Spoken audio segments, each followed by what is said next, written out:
O espectáculo Demente será o encargado de inaugurar o mes da danza en Boiro, que acollerá unha serie de actuacións ao longo de todo setembro para conmemorar o centenario do nacemento de José Manuel Rei de Viana. O noso espectáculo traballa dende o baile e a música tradicional, pero dende un marco máis contemporáneo.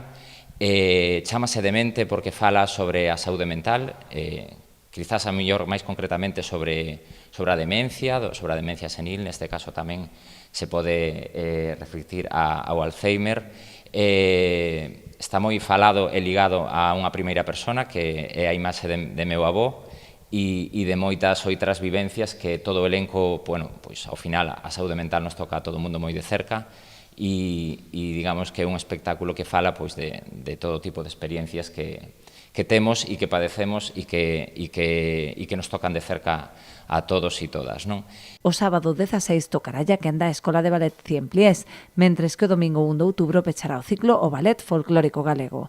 Bueno, desde a Escola Ciempliés vamos a representar a historia de Alicia no País das Maravillas, con preto dunhas 50 nenas que forman parte da escola. O día 1 de outubro estaremos para festexar o centenario do nacemento de Rei de Viana e nada, animarvos a todos para que veñades e asistades todo este mes porque penso que o cartel ben o merece.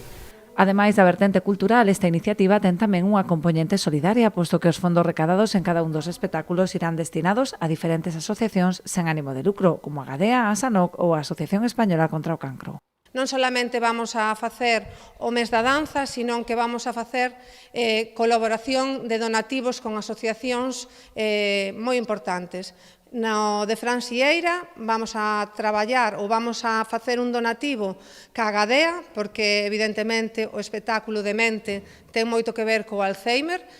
En Ciempliés, como é un espectáculo infantil, vamos a colaborar con Ansanog, evidentemente tamén unha asociación que traballa con nenos, e despois no centenario do Rei de Viana do día 1 de outubro vamos a colaborar ca Asociación Española do Cáncer, tamén unha asociación moi vinculada ao noso concello, moi activa ao noso concello. Todos os espectáculos desenvolveránse no Pazo de Goiáns. A entrada terá un custo mínimo de 2 euros como donativo para as distintas entidades sociais.